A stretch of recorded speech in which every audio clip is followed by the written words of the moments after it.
All right, thank you. All right, hey, welcome everybody, and thank you for joining our LinkedIn Live session hosted by the Esports Trade Association. So, big thank you to them for doing this. And today's topic, which is very timely, is how to use AI to improve college esports coaching, which is a giant conversation that we will also not try to take a whole hour to do. So that way we don't use up your entire hour. So let's go ahead and get started. Maybe the first place to get going though is to just do introductions. So I'm Shubber Ali. I'm the CEO of Omnic.AI. Omnic is an AI platform for doing analytics on esports for gamers of every level, including teams, professional teams, college teams, high school teams, and casual gamers worldwide. And we have thousands of users, and we'll talk more about it later. But came out of MIT, and we're based up in Brunswick, Maine. Jared, over to you. So my name is Jared Connell. I was a former coach. Actually, I founded the organization that I worked for. I founded the esports program. I was a former coach and, of course, a former semi-professional player for esports. Now I work for two startups, Omnic included, for esports along with my day job. Very passionate about esports just in general. It kind of helped me out a little bit. I was actually a former college wrestler training all the way up to the Olympic Training Center in Colorado Springs. And then I took an injury you just don't come back from. And it was actually esports that I transitioned into. So a lot of passion for the field. Awesome. Well, and it's great to have you here, and thanks for the time. And obviously, you had a lot of experience being the coach over there at Graceland. So this is where 3 years. The idea behind this this LinkedIn Live session actually came in part from my conversation with you about just like the perspective of coaches and how hard it is to do it. So first question actually out for the audience though is if you are able to use the chat and you have questions, how much well, there's say hello, let us know where you're watching from, city, state, country, but then also how much do you know about or use AI in general, right? Not just specifically for coaching, but just in general. You know, some people super familiar with it. Some people, might use it on occasion, create an image or, generate something, or maybe a little conversation with ChatGPT. I use it pretty much every day. Some people don't have time to learn how to use it, but think it could help, and yes, it can in areas you'd be surprised by. And then, of course, the category of people who can spell AI, which I think includes everybody else. So when you get a chance, put that in the comments. But we'll move on to talking about esports itself. So let's talk about college esports. Jared, since you were a coach, how have you seen it grow over the last 10 years? Clearly, the chart shows a lot of data about it, but Yeah. Just in general, it's grown at kind of like that like passionate rate that kind of only things that people care about grow at. And it's a really weird thing to say, but basically what you see is you see a lot of club teams starting. And then within like the first 2 years of starting, there's now an official page. And there's now an official, right? They're registered with their athletics program or they're registered within some sort of subsidiary. And you're watching it spark up so quick. Like to a good perspective is, when I first went to Graceland, my very first year, I was still a wrestler. They were a club team that trained, basically they had practice out of our library, right? Like in those old crappy Dells. And by the time I took over the program, we had sunk $25,000 into a whole lab, PCs, all of that. And that was within 4 years with no head coach. It was all club. And around us, you saw something similar happen all through the Midwest. Colorado, you saw, it's my home state. You saw tons of that growth of like just these passionate people, right? Kind of just sparking up everywhere. And it's like, it's rapid fire. I mean, you had CSU 10 years ago, didn't even have, Colorado State University. They didn't even have an esports program. And now they've had one established for, I think it's about 6-7 years. Just because some random guy stepped in and said, I want a club team. And then a year later they go, oh, well, you guys are a real team now. So it's exponential, I think is the one word answer. Well, and so my CTO yesterday actually went down to, unfortunately I missed it, but the ribbon cutting for the University of Southern Maine. They just opened an esports arena, and I saw the photos. It looks fantastic. I'm actually going to get a tour of it when I'm up there next week. It's amazing. Like you're starting to see, I think there was a false start in the whole esports industry about 10 years ago. Way too much money flowed in. Lots of people threw tens of millions of teams and all this other crazy stuff happened. As we know, it's kind of like dot-com bubble, but for esports.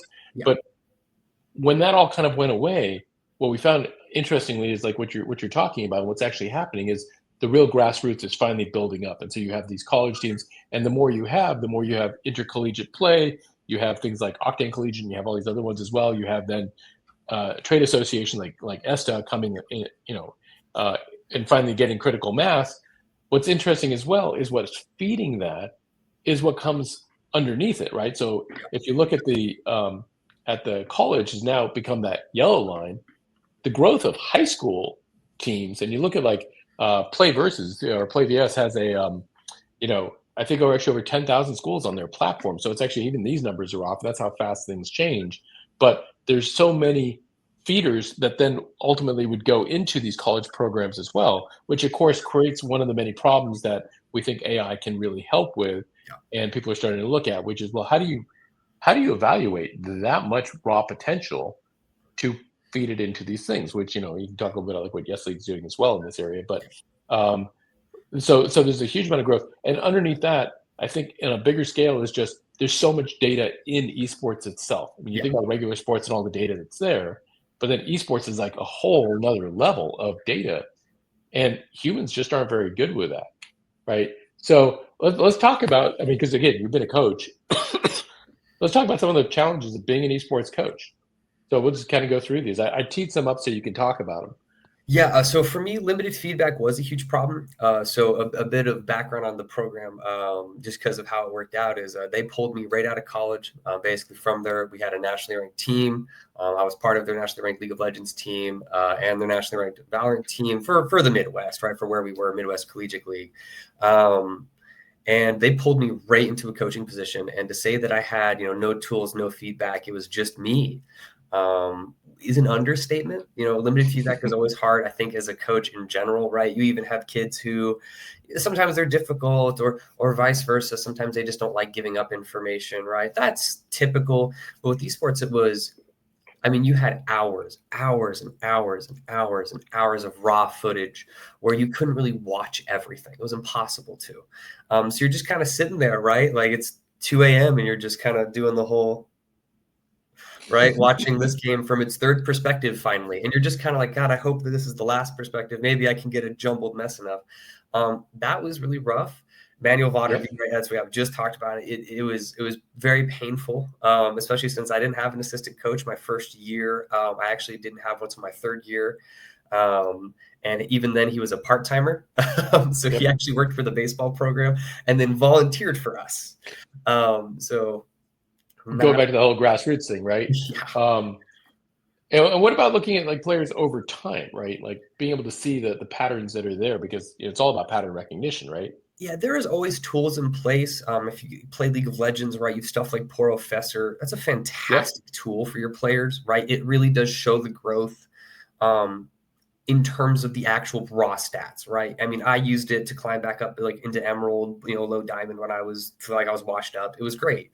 And a lot of other, I guess, a lot of apps have popped up like that. But then like look at something like Rocket League.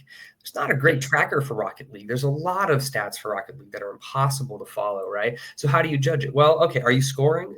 That's about what you get, right? Oh, you're not getting scored on as much. Okay, right. But then you get to games like Valorant. How do you trade that? Because depending on the map, depending on who you're playing, depending on the new meta, the whatever weapon is now the meta, right? Whatever buy rounds are supposed to be nowadays, right? Everything shifts so much that you could have a player that is still a good player, right? They are doing things right, but they're not conducive to a meta. Are they doing badly? Or like, are they playing bad? Probably not, right? It was impossible to track at certain points. You could only look at, well, your kills are down and your headshot ratio is bad. So I guess you're doing terrible, right? So on that note, then of course, ultimately, you just can't see everything, right? I mean, and that's the key, is that, from my background in technology over 30 years and doing a lot of work in AI in the last few in particular, it's like all previous technologies are almost like kids play compared to what AI is dealing with, just because the amount of data that, I remember when a terabyte hard drive was something that you found on supercomputers, and now you can get it on essentially like You can get it at SD Best Buy. card, right? You can get it at Best Buy, right? I mean, just the scale of data has gone off the charts, and that means there's too much more for people to be looking at, right? So, uh, so when you think about like, and this is for the people in the audience as well who are watching this. So again, put these. I'm trying to make this interactive. So if you have any comments in the, please put them in the comment stream on the side. You know, like Ben and Greg, thank you for your comments as well. The challenges you have as a coach, I'm curious from the audience, like what are the, if you see the ones listed here, are any of these the top ones you have? You can just put the number in or you can write some text. And if there's a different one that's not on here, please drop that in there. Because I'm really curious, it's like, we have a hypothesis from the Omnic side as to what the biggest challenges are. And, a lot of it's around data and around being able to track things over time. And you're exactly right, Jared. Different games have different tools. Mhm. But what if you have players who are playing multiple games, right? And are you getting kind of cross game analysis as well, right? There are things that are independent of games, like we'll talk about in a moment with how you do in aiming. And then there are things that are very specific to a particular game, like your defense of the spike in Valorant, for instance. So if you can put those in the comments, we'll come back to them. But if you were thinking about it, and I know this is a bit of a loaded question, but where would AI help you the most right now? If you were still coaching and you're thinking of all these kinds of things here, like, and all of the above, of course, is an answer, but where do you see it helping in these different areas? I myself Yep. would love to answer this. For me personally, it would have been in, let's just talk about the biggest one for me. It would have been in raw analysis, right? I was a one-man program. I had a 45-man team stretched between 8 different games, 5 of which we played competitively collegiately. I was one guy, and that was really hard. And for some of them, right, it was a little different, but especially for the big hitters, gosh, it just being able to not have to sit down for so many hours in so much of my free time. I wish I could have spent more time on, actual structuring plans for anything from scrims to just training regimens, stuff like that. I wish I had more time, but a lot of my time was, it was in raw data. And then I just had to basically show up with, these messy haired notes like, okay, all right, this is what you need to improve, right? And going through all of that. Yep. For me, it would have been the raw analysis for sure. Well, that actually reminds me of like when I first met you and we talked about, what it was like when you're doing this. And I remember the quote that you had, it was like, I would have had my life back, right? Yeah. Because there's just so much. I mean, you were saying like I'm eating and I'm looking at the footage, and I'm doing this and I'm looking at the footage, and I'm like, it was just there was too many hours. You have 45 players.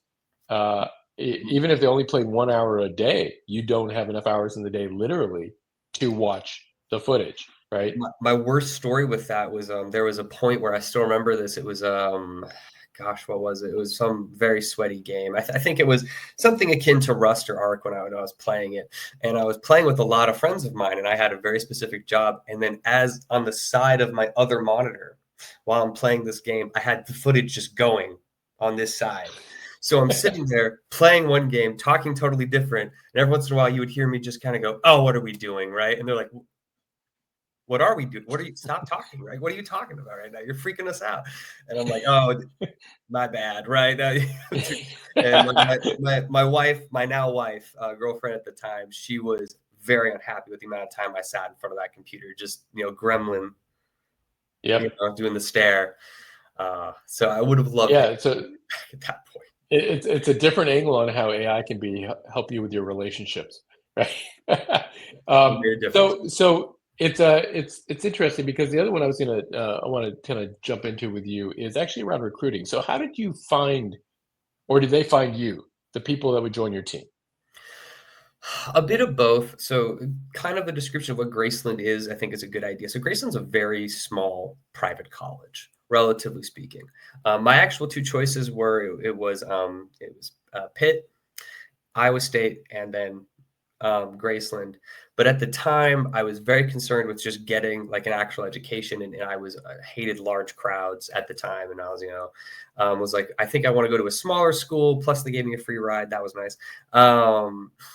But it's a super small school, so a lot of our recruiting was very grassroots, right? It was community driven throughout, Kansas City, up into Des Moines, the surrounding ways of Iowa, and then we had a really large international community. Half the time, especially once we got going, I would get the phone calls myself.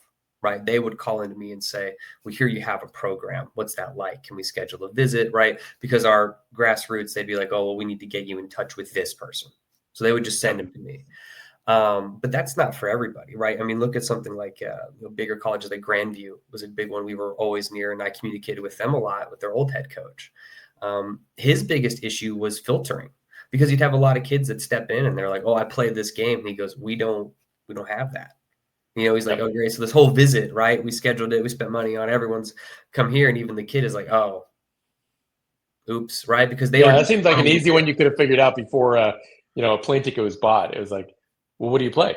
exactly, yeah, and it was just because for them, they had the budget for it, so their department just went, "Oh, well, you play game, perfect, right? We'll just filter you into the game," because that's what they did for every other sport, right? There was Right. no mediation. So there's not a one-stop shop fix, but it is one of those things for me personally. It was just I'd get calls, I'd have to call out. Yeah, I was talking with a coach at a school, and one of their concerns is, when you say, okay, we do play this game, let's say it's Valorant, right? And people send in highlight reels as a, hey, look at how good I am, put me on your team. And they're like, well, of course you're only going to send in a good highlight reel, right? So while Yeah, there are like external rankings out there, how do you know how somebody performs over time? Because if you're thinking of like traditional sports, no college would recruit somebody like based on one game or one thing. But that's just part of where the sport is still evolving and still going. But the benefit is that this is a data-driven activity because it's all on computers, right? yeah, So think about how much you could actually get analytics of how somebody say played their entire high school career, and you know along a number of different dimensions, right? It could be like just like in a football, you've got lots of different positions. Not everybody's trying to be the quarterback, right? You could have lots of different positions in a Valorant team, for instance, or what have you. And but how do you see that? How do you get that over time, right?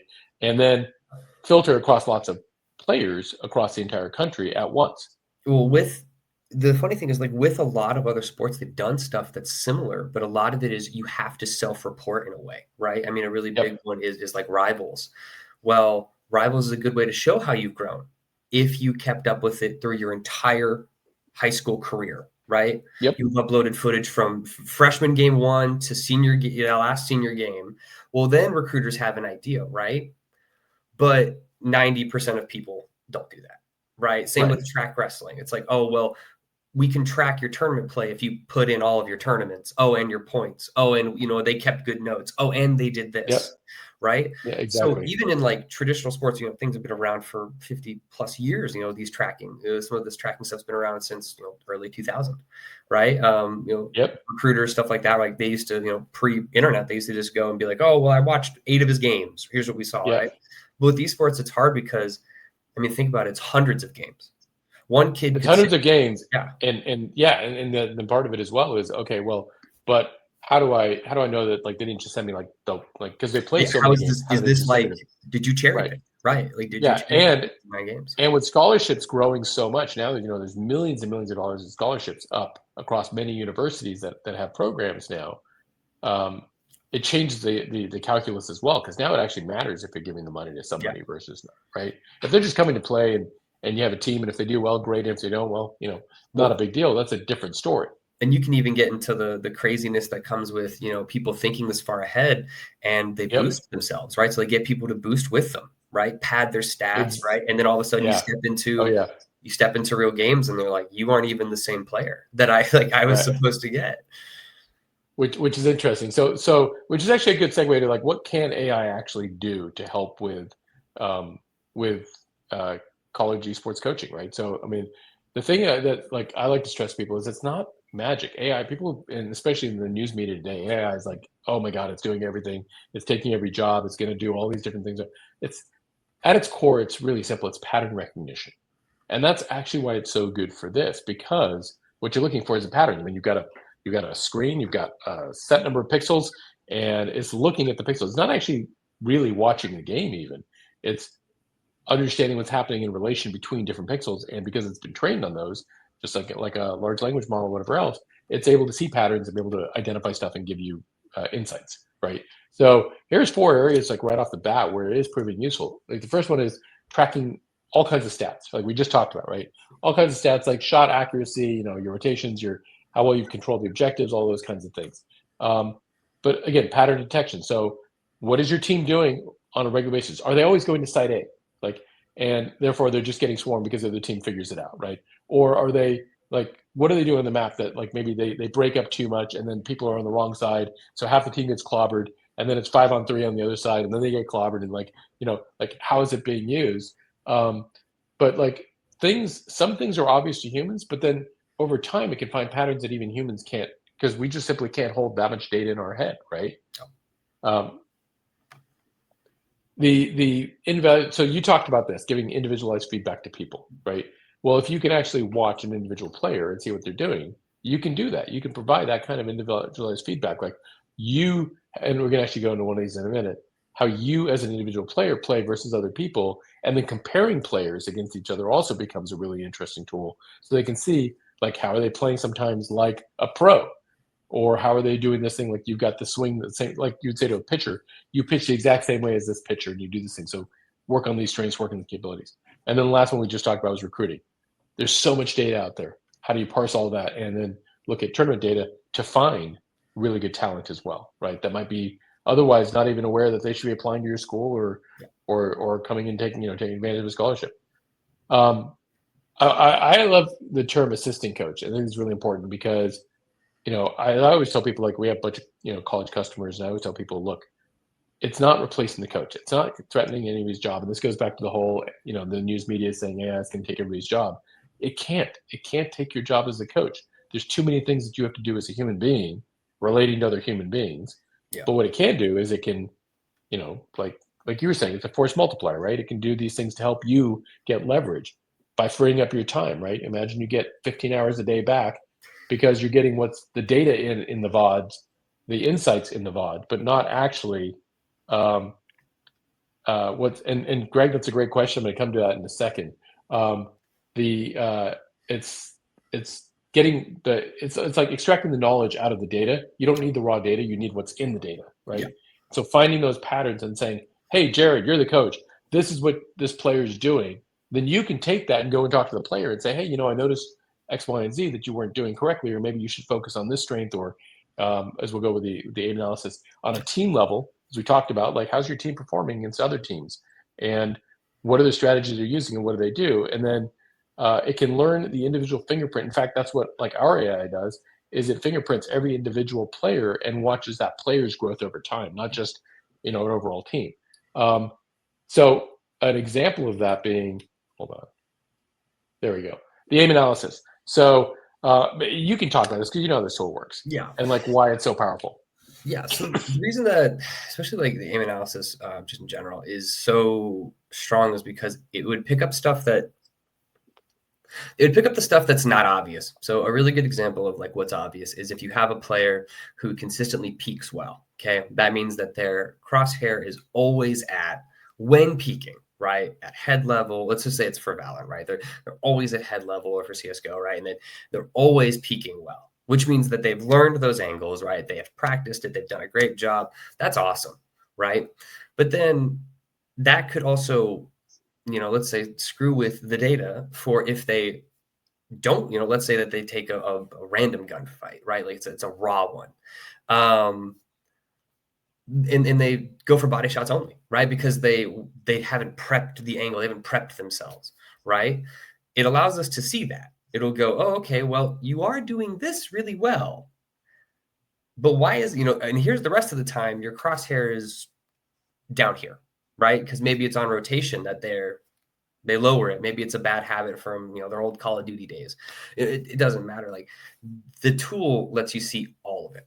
And it's one of those things, again, I really wish I had, because it also lets you know, let's say, I love the target acquisition timing. Can I just say, like, I wish I had that so bad, because there are so many kids that I knew who they were unpeakable. Okay. You put an op in their hand, you give them something that one taps. And if you peaked them, you were done. You were eliminated. It is over. However, God, if they like in any capacity, were rotating and they weren't prepped for these angles, you would just see it's a different player, right? And I wish I could have like shown them, like, you need to work on this, because it's like, when you're here, look how awesome the acquisition time is, right? It's 0.2 or whatever, right? go over here, 1.6. What are we doing? Right? Like, what have Yeah. you done? Yeah. Right? Who's this player? The fact that it gives these types of data, everything from pre-aiming, target efficiency, head acquisition time, right? How long does it take to actually drag up to the head with your crosshair? One, it would have been invaluable. Again, really wish Yeah, this was it's funny you say that because one of the things that I've seen, like looking at a number of players who you know who've used it because it's one of the byproducts of the tool because the the AI watches every single pixel of every single frame. It sees all of it, right, and it sees how fast your cursor is moving to the various spots. One of the things that came out of it that was really interesting to me that was unintentional, but it seems obvious in retrospect, is as you can see, in quadrants, how fast a player is reacting in each quadrant on yeah, the screen, right? Which tells you, like, down the level of they move their mouse faster this way than they do this way, right? So when they're in a thing, like where should they be keeping their mouse relative to like where their best speed is in movement? Because if they're slower going down to the bottom right quadrant, for instance, and that's where the enemies tend to be in this map, you need to actually have your mouse positioned a little bit further in that direction because you're faster going the other way if you need to, right? and there were, there's a lot of weird weaknesses that kind of pop up when you can break stuff down like this. I mean, there's people who the left side of their screen, right? It's their weaker side, and like they know it. Yeah. You ever watch? I think Shroud did a really good talk about this years ago, but I think for him himself, he talked about like you have to train that out of you. So he goes, you put 4 hours into one side, you put 8 into the other. He's like, because you have to, because he's like they have to even out at one point. You Yeah, wouldn't really, but it's you wouldn't really oh, see go that. ahead. No, traditionally it's hard to Well, see that though, right? you're actually hitting on the key point. A Yeah. human being, even if you're watching somebody play and then you're thinking about all the VODs you're watching and the rest, there's no way a human's like, oh, you're 733 milliseconds on that. You're 247. You don't, your brain doesn't work that way. You'll say you're fast here, you're slow here, right? But the real data actually provides great insights to what you can do.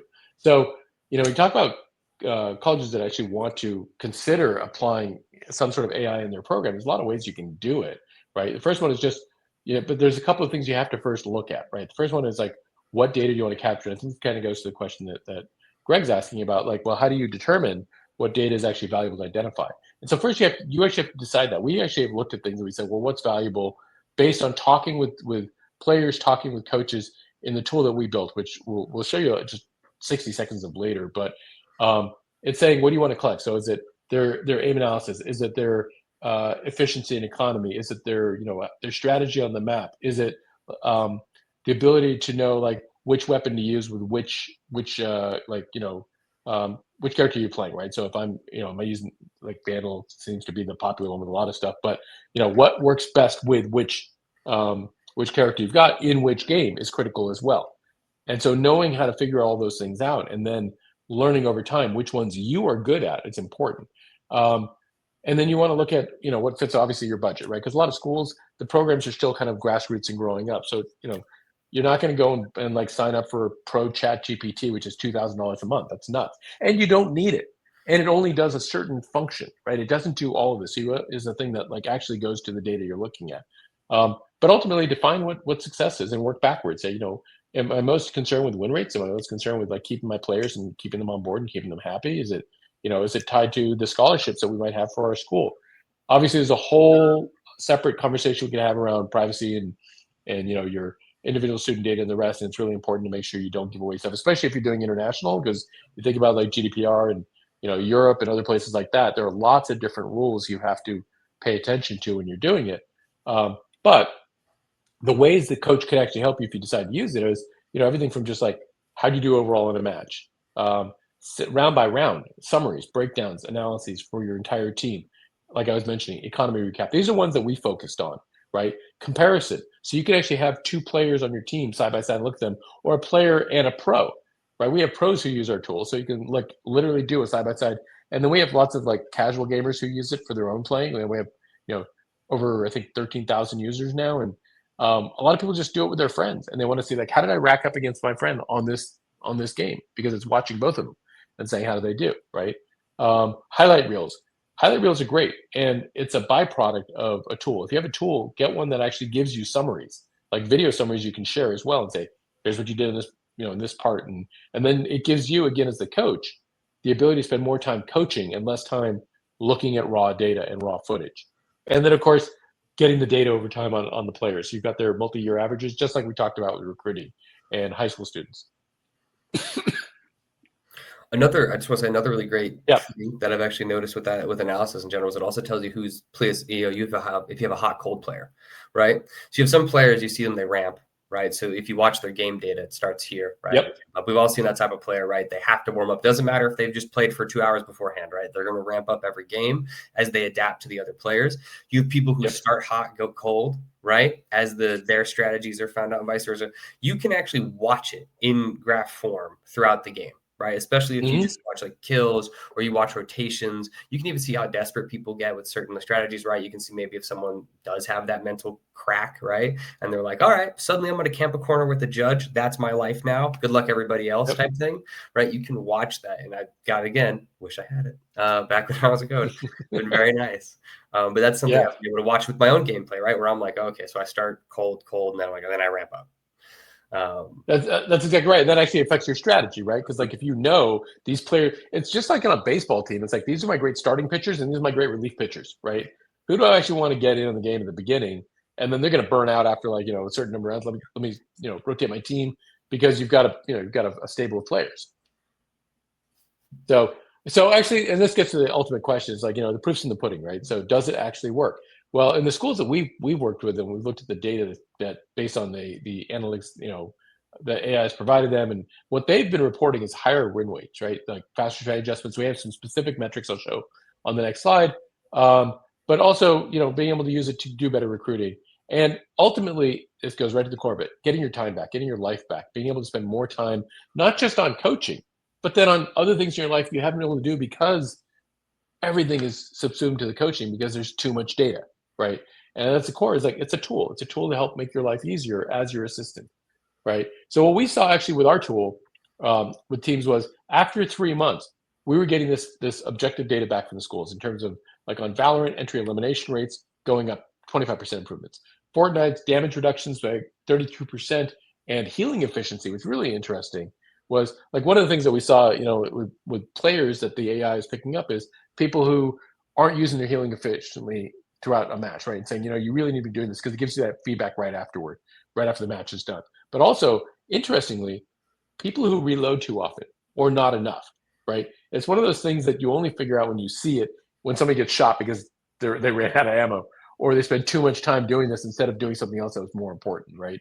So it's really interesting, but the metrics are showing it actually works. And just this is a quick 60 seconds on Omnic. So if you're interested, as a player or as a coach on how it could work for you, these are programs that are already using us, right?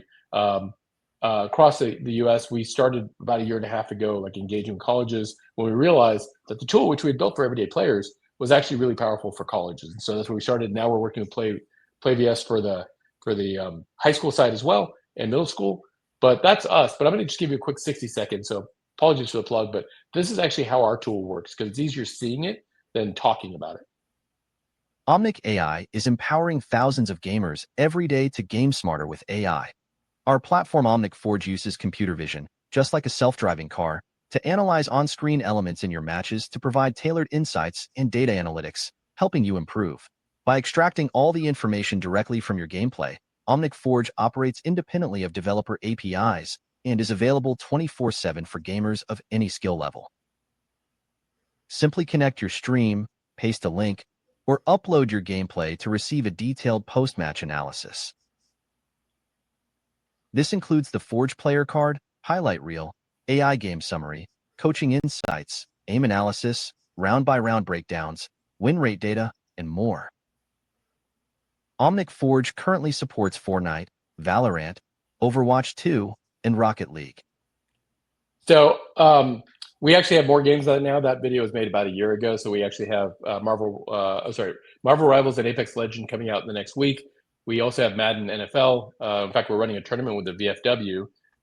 So if you have any veterans on this call, we're running a football tournament for the entire football season with the VFW, where they're using our tool to analyze everybody's gameplay to figure out who the best overall player is over a 16-week period, which is really interesting. It's not just who wins the Super Bowl; it's actually who is the best Moneyball player, so to speak, in the football over that time. But if you want to learn more about how you can use our tool for your coaching program, this QR code will take you a page where you can just uh, set up a meeting and do a one-on-one and learn more about the program. But that's, and we'll give you a month free just to try it out. But that's the high level. Jared, is there anything else you want to talk about on the AI and coaching side, and then we can go into Q&A with the audience? No, actually, I think going right into Q&A would be best, because if anybody does have any questions, obviously, it's always nice to get a perspective from other coaches, because I don't think any two organizations are ever going to be the same, right? All of us exactly. Very true. So very true. if you have any questions, one for myself or for Shubber, I think that just go for it. We'd be happy to answer.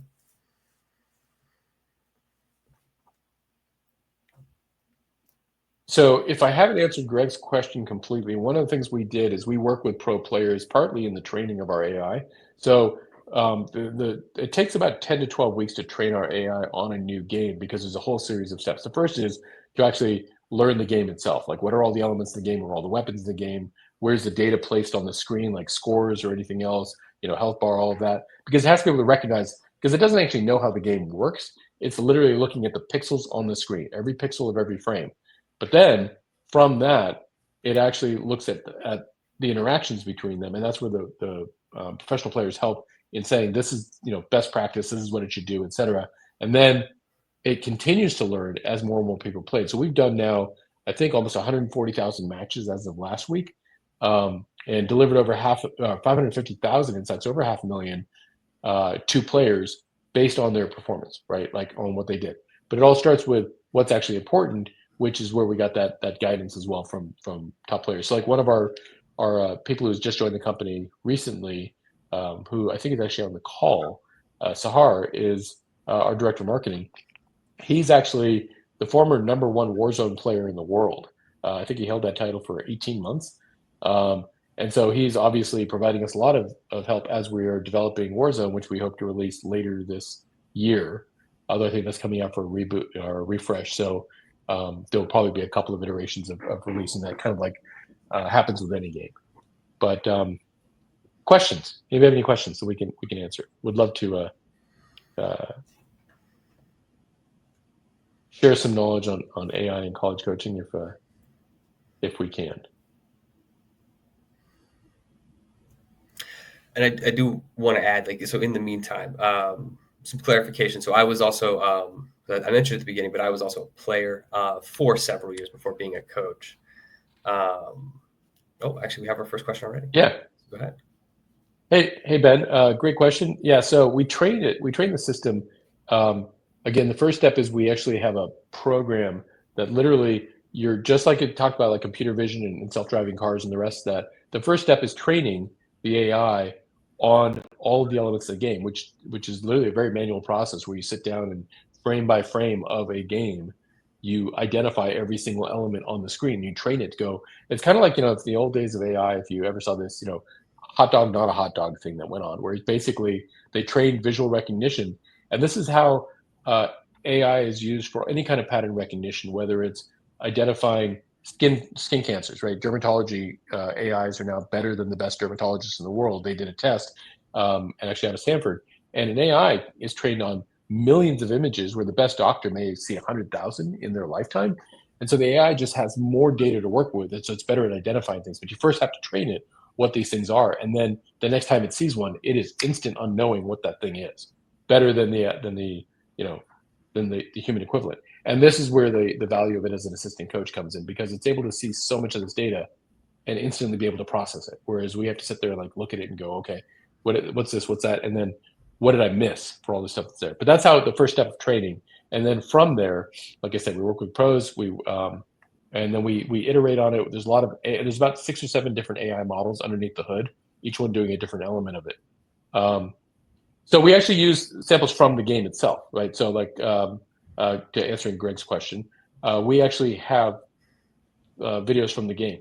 And this is where you can upload a video, you can use Twitch, you can use YouTube to stream it in live. It's actually faster to analyzing if you use Twitch or YouTube versus uploading a video, because it watches it in real time. So if you take a 40-minute match and you stream it over Twitch, it's watching during the 40 minutes that you're playing. So then it's done with its analysis a couple of minutes after the match is over. If you play the match and you record it, and then you upload that 40-minute video, it then takes 40 minutes to watch that game because it can't watch it faster than the frame rate. When it's done watching it, then you tack on a few minutes for analysis. So you might be waiting closer to an hour for the next one, which is why we tell people, just stream it, and that makes it a lot faster. However, with college teams and some of the pro teams we work with, they prefer not streaming which is why we have the video feature, because they don't want people seeing their scrimmages. They don't want people seeing them practice. And so they've set that aside as a kind of private training area. A good example of like a good way to do it, especially is, I don't know if this is common practice for everybody, but certainly was where I was at, is you have a YouTube channel set to private, right? And you use those links. And that's where you would send analysis, stuff like that, right? So if you had a player who specifically needed an analysis, right, we would take their raw footage from their computer, we'd put it onto that YouTube link, right, and now we can send it to whoever we need to. And so typically that's a good practice, especially because you could just give, be like, oh, hey, they just finished this, it's uploaded to YouTube, and analyze that. We're going to look at that later, right? And that's a good way to do it as well. Yeah, exactly right. But again, I don't know. It's typically common practice, but again, everyone's different across the board. And it's not trained once. That's the other piece of it. It keeps learning. It keeps improving. So now that it's done, like I said, over 130,000 actual matches, it's gotten so much better over time. So basically, we take the AI through 3 phases. There's the training phase, there's the beta phase, and then there's the kind of release to the wild phase. The training phase is the 8 to 12 weeks that it takes us to build it in the first place for a particular game, which is why we only have about a half dozen games right now, with new ones coming out basically every 1 to 2 months. The second phase is the beta phase, and that's where we're basically at about 85% accuracy in terms of what it's seeing in the thing, because we're still like tweaking the AI models. When we get it above 95% accuracy in terms of what it's seeing on the screen and what it's delivering in terms of insights and the rest, that's when we release it, and then it continues to increase its accuracy over thousands of matches that are played as people continue to use it. And the other part that it has, that the feature we just released last year, is that Chat GPT-like function, because a lot of people are used to I want to type a question, it's going to give me an answer. You can now actually ask the AI questions about your performance, and it will give you answers, which is great because it allows the players then to get like really interesting insights, and they go, hey, I'm wondering, should I use a different weapon for this? What if I used X? And it will come back and say, not just based on your play, but on the other 13,000 people who played that same set of characters or whatever else, this is what we're seeing, or what the AI is seeing, and then it says this is a recommendation, and then you can do with it what you will. And a huge bonus to that, especially, we've talked about how it tailors itself to each player, is that the more you give it, the more it recognizes who you are. And like I said it earlier, Shubber, it looks at your fingerprint, and as it learns your fingerprint, it learns what your patterns are and stuff like that. It gives continuously more. I guess accurate would be a good way, but I don't even think that's the right word. I think more of just it's more tailored feedback. Yeah, it's more accurate to you and less about okay, well, here's what everyone else is doing. Now it's like, okay, you're doing this. Yeah. You should also do this. Keep this. Get rid of that. Right, and it goes. And here's how it's able to actually start pulling all the individual threads, not what AI tends to have happen, where some AI, right, it's broad spectrum. Right? Well, that's actually where we're trying to get to with the. And Greg, thanks for joining. And if you have any questions, please hit us up. One of the things that's we're working on now for the next release of the UI, probably beginning of next year, will actually be to break it up so that you're actually getting your insights based on the level of player you are. So for beginner players, there's like this kind of like stable of insights that can be delivered, and it's like you need to do like basic kind of grinding out, getting better stuff, right? But as you get better and better and better, it's the feedback becomes much more specific to those little tweaks you need. Because even a pro player in any sport still uses coaching, right? Even the best players still have coaching because there are always things they can do. But no one's telling Serena Williams, okay, you want to throw the ball up and you want to make sure you're holding your wrist this way when you swing. Because she's got that part. Yeah, she's got that part figured out, right? So same thing with esports players, right? You don't want to give them like really basic information when they're super experienced players, but at the same time, you don't want to give that really detailed data to a brand new player because they're going to get overwhelmed, or to a coach because they're going to get overwhelmed. You want stuff that's tailored at every level. So, yeah. Any other questions? If not, I'm a big fan of giving people back a few minutes every hour because we're always like backed up one thing after another. Take a breather. Yeah. So one thing I would say is for everybody, and thank you to Esports Trade Association again for letting us do this LinkedIn Live session. They also have virtual coffee connections on a regular basis. The next one is October 1st at 9 a.m. Central Time, and it's on Zoom. Please come to it. I've been to them. They're great. You meet lots of really cool new people from all around the world. Learn about and join the Esports Trade Association as a member, which I also recommend. We are members. It's esports.org, and their new edition has just been released in the magazine. They put it out quarterly. It's a great magazine. The 3 are virtual, and then one is actually print version comes out, I think, with their conference in May. But the latest one just dropped out. And speaking of the conference, Esports Next is 2026. If you're a member, you get a discount, esportsnext.gg. Save the date. I believe it's in May, and I think it's in Dallas, but I'm not sure. So hopefully I didn't get that part wrong. Anyways, thank you all so much. Have a great rest of the day and week, and thank you for your time. Yeah, thank you very much.